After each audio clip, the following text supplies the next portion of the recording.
friends in Korea. It's very nice to be with you today. I'm going to start on a somber note. I hope it'll end up being a liberating reflection. GDP is slowing all over the world, and it has been for the last decade. The reason is productivity has been declining all over the world for the last 2 decades. The result is we have a lot of structural unemployment, especially among the young millennial generation trying to find their place in a 21st century workforce. And let me do the numbers for you. After 2 industrial revolutions in the 19th and 20th century, here's where we stand today. Arguably half the human race is far better off today than our ancestors were before we began the industrial age, granted. But it's also fair to say that 40% of the human race making $5 a day or less, poverty level, are no better off than their ancestors were before the industrial age. And while half the human race has done much better, the other half of the human race not appreciably better, the very wealthy have done very well. To stand today, as I speak to you, the 8 richest individuals in the world, 8 people, their combined wealth now equals the accumulated wealth of 1/2 of human beings living on Earth. That's 3.5 billion people. This is unprecedented, this inequality between the very rich and the rest of the human race. It is clear that we are facing a deteriorating economic situation. But now we have a more profound crisis. After 2 centuries of using a fossil fuel-based energy regime to propel the industrial way of life, we're now in real-time climate change. We've emitted massive amounts of CO2 and burning carbon-based fuels, and now our scientists tell us that we are in the 6th extinction event of life on Earth. Doesn't even make the headlines. Most people in Korea and the US don't even know about this. There have been 5 mass extinctions on this planet of life over the last 450 million years, well before human beings were ever here. And each time there was a tipping point in the chemistry of the planet and massive die-off. Our scientists are telling us, and I want everyone to listen to this, we are in the 6th extinction event in real time with this generation today. And we may lose over half the species inhabiting this Earth in little as 8 decades from now.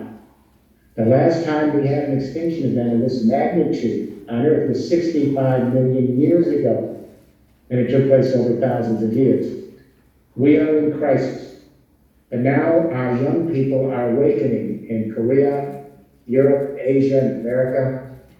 And over the last year and a half, something extraordinary has happened.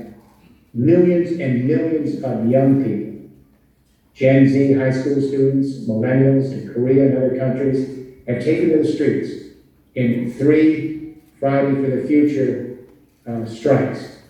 And they've been joined by the millennial brothers and sisters who have left their offices. And these millions of young people have gone into the streets in 140 nations. And they have called for a climate emergency. And they demanded a global Green New Deal. Let me be clear about what's happening here.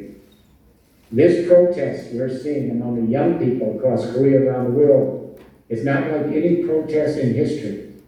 We've had many protests through history on social grievances, economic matters, religious issues, human rights questions.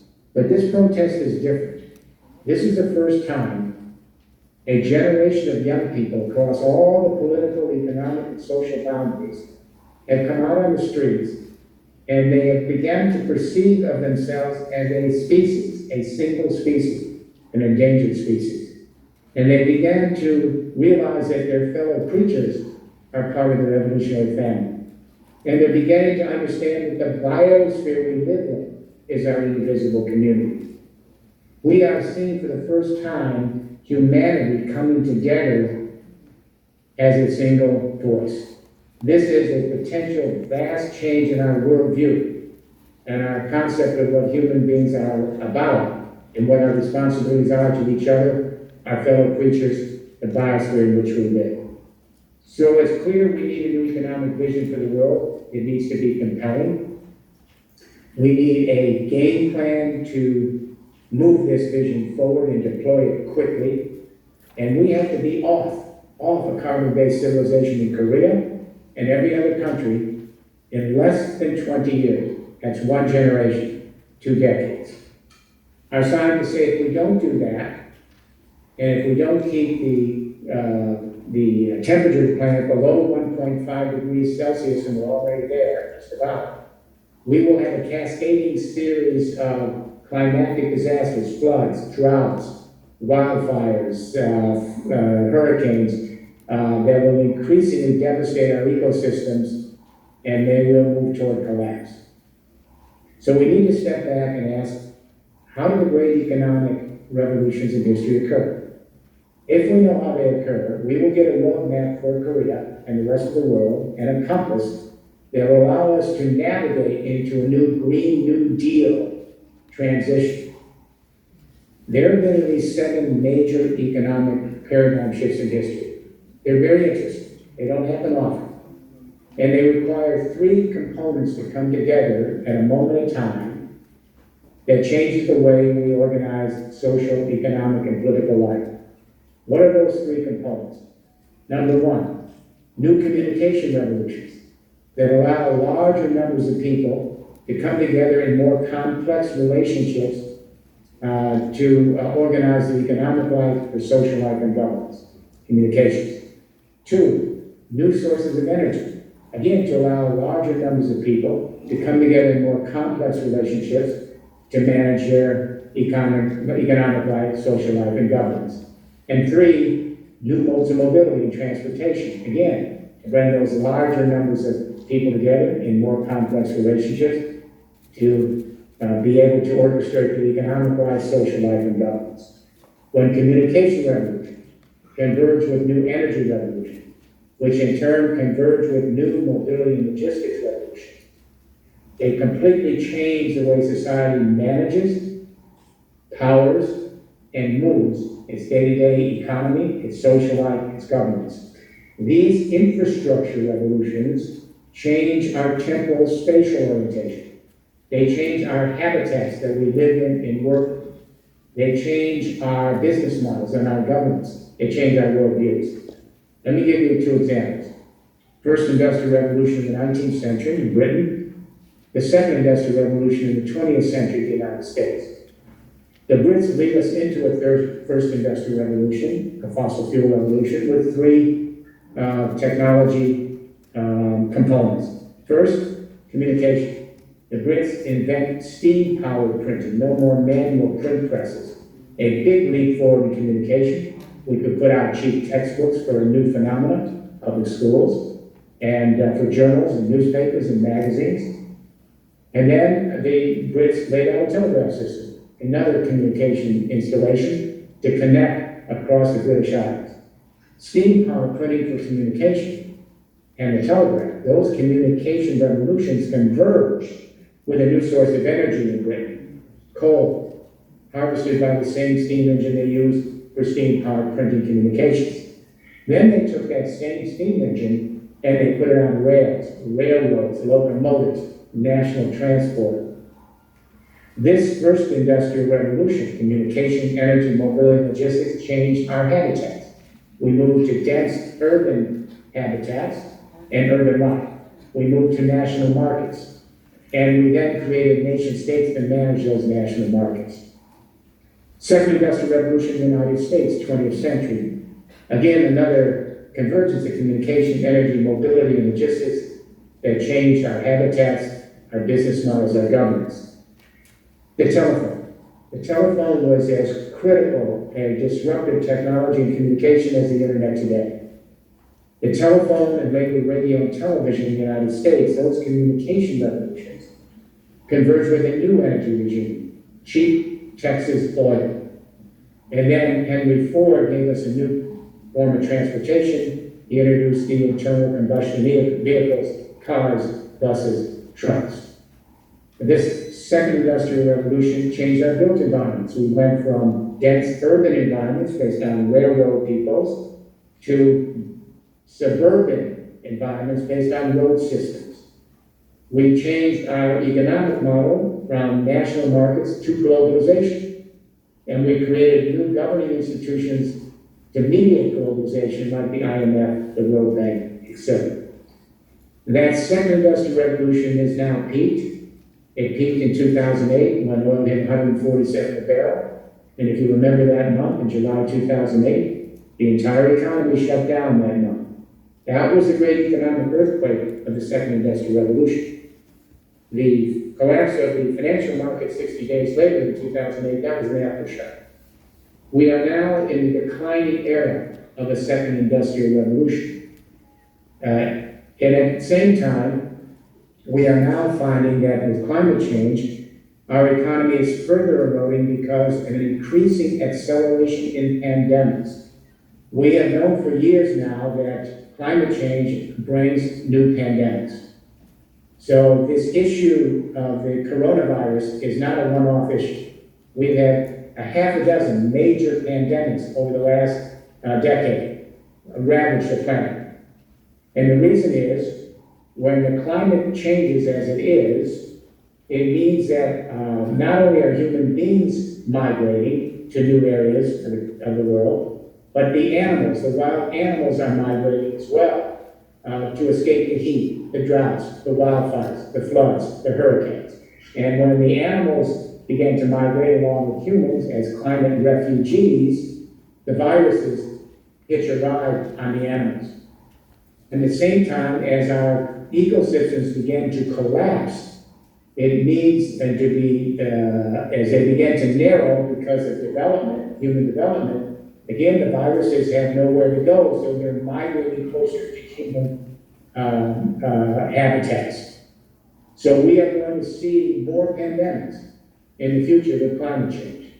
And that's going to happen, where we will have both an indoor life and an outdoor life. A new virus comes, we go indoors. Then we find a vaccine, we come back out. Then we're free for a while, and then another virus hits.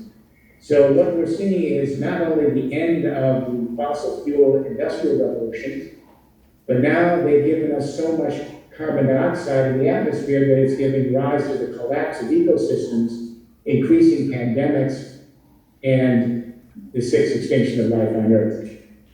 We are, however, now on the cusp of a third industrial revolution, Industrial Revolution 3.0.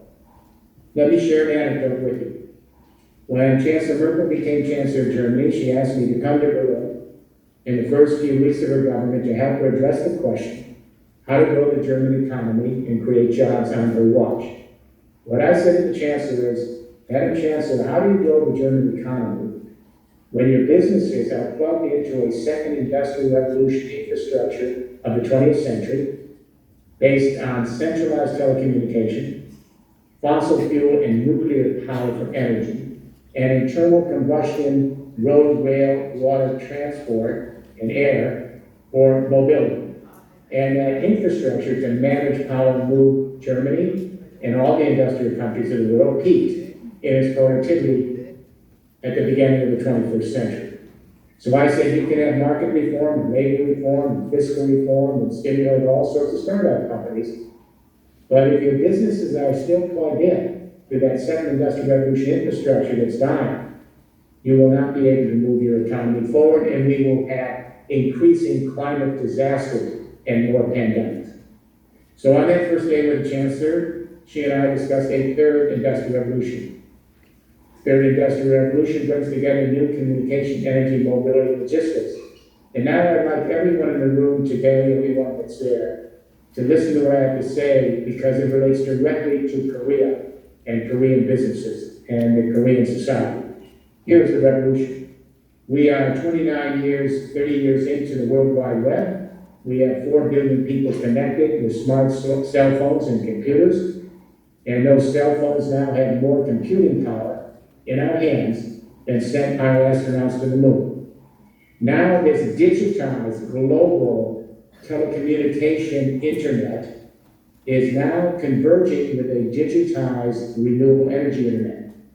Millions of people across Europe, and now China, starting in America, are generating their own solar and wind electricity where they work, where they live, in their local neighborhoods. What they're not using of that energy, they're sending it back on an increasingly digitized national energy internet, a national electricity internet, and they're sharing that solar and wind energy, that electricity, with millions of other people, just like we share news, knowledge, and entertainment on the communication internet. Now these two internets, the digitized communication internet we all have now, and now national high-powered continental electricity internets, in which millions of people are producing solar and wind and using algorithms and big data to share that electricity with others across markets and soon around the world. Those two internets are now converging with a third internet, a digitized mobility and logistics internet made up of electric and fuel cell vehicles powered by green electricity from the electricity internet. And those vehicles will be autonomous in the next decade and be managed by the same big data and analytics we use to share knowledge, news, and information on the communication internet, and that we use to share our solar and wind electricity on the national electricity internet. These three internets, the communication internet, already here, the green electricity internet, it's already emerging, and the digitized mobility internet and electric and fuel cell transport rides on top of the new building environment. Our buildings are now going to be transformed, and they will be turned into retrofitted buildings to withstand climate disasters, and those buildings are becoming nodes. Every building will be a node that has edge computing system in the building, so we don't have to rely on just big centralized data centers and global companies. Every building is retrofitted to make it climate resistant. It has an edge data center that can connect blockchain platforms across regions and across the world. Every building is a micro power generation site for solar on your roof, for geothermal under the ground, for wind on your landscape. And every building becomes a storage system, a battery and storage system for your electricity. So you can send it to others and share it back and forth on peaking times during electricity during the day. And every building becomes an electric vehicle charging station. Your vehicles all together are also power sources. So if the Korean electricity net needs power at a certain time of day, you can program your vehicle to send some of that charged electricity, that electric vehicle electricity, back to the grid, and you become a power player. These three internets, the communication internet, the electricity internet, the mobility internet riding on top of a building stock, where the Korean buildings are completely transformed, retrofitted, and turned into IoT, Internet of Things nodes, where all the sensors connect up with your appliances, with your charging stations, with your storage, with your EVs. So you become active players in sharing the green electricity of a Green New Deal. This third industrial revolution establishes not only a new built environment, but also new business models. We are moving from traditional capitalist markets to which are too slow, on a new system that is smart and digital and zero emission carbon. We move from ownership to access, and from markets to networks, and from sellers and buyers to providers and users. We shift from GDP as a measure of wealth to quality of life indicators. We shift from productivity to regenerativity to measure our economic performance. We shift from externalities to circularity in our business processes. This is the revolution that's going to change not only our economic and social life, but also our business models and our forms of governance. This is the third industrial revolution. It's also going to require a new form of governance. This revolution I'm talking about requires much more governance at the regional and local level in Korea and countries around the world. While your national government in Korea will be responsible for setting up the vision and the game plan for this revolution, and the codes, the regulations, the standards, the alignments it's going to be your governing regions across Korea that will have to establish peer assemblies, bringing together thousands of people in each of your governing regions. Not a stakeholders group, not a focus group, but bring together thousands of people in your local regions, as we're doing in Europe, who will spend a year to create their own regional roadmaps to deploy this smart digital third industrial revolution infrastructure for a Green New Deal. And those regions will then have to align with the overall vision of the national government in Korea. These peer assemblies will continue on. These are new lateral forms of governance that should stay in place for generations. So each generation, everyone has a responsibility and obligation to be part of their digital, smart, Green New Deal future. Let me talk about Korea for the last few minutes. Korea is a great success story of developing countries. I don't have to remind you, after World War II, Korea showed the world what a developing country can do. You came from nowhere to become one of the 12 great economic powers in the world. And you showed the grit and determination and resolve that's such a prominent feature of Korea's past. It's in your cultural DNA. What made Korea a success was Korea has known hardships. You've been occupied by foreign powers. You have had to contend with these kinds of interventions politically over centuries, but you maintained your community, your sense of obligation to each other. It's in your cultural DNA. Now, what's going to happen is Korea is going to have to lead once again, not only Asia, but the world, into a Green New Deal, third industrial revolution. And that means that you have the resources available. You have world-class telecom companies. You have Samsung. You have world-class telecom companies like SK, electronic component companies like Samsung. You have world-class auto industry with Hyundai and Kia. You have all of what you need, but you are way behind. You are one of the most dependent countries on fossil fuels in the world today. One of the most dependent. And you're listed in the top 3, 4, or 5 countries in dependence on fossil fuels. But now, that fossil fuel civilization collapsing. We're seeing trillions of dollars of stranded assets across the fossil fuel civilization. Because now, and I want you to hear this, utility scale solar and wind, levelized cost, now cheaper than natural gas, cheaper than oil, cheaper than nuclear power, cheaper than coal. So the market is speaking, but you're still stuck in an old energy regime. So while you have many companies that can do this, your electric utility companies have been way behind, KEPCO. But here's the good news. Even KEPCO, I hope, is waking up. I think they are. They're announcing plans for a national digitized power grid. That's good. They're beginning to talk about moving into renewable energies. But now it's going to be up to the Korean public, and especially the young people across all of Korea. You have to push and press and demand that the new government move much more aggressively. I want to, however, congratulate the new government. It has been bold and said they are going to take a leadership position in the Green New Deal. But now you have to lay out the infrastructure. And let me say this. What has kept us back is there are 11,000 cities around the world that have signed up for the climate agreement in Paris. And if you go to any of these cities, even in Korea, the mayors will tell you about their 10 electric buses. They'll show you their 20 zero-emission buildings and their new bike paths. They're all pilots.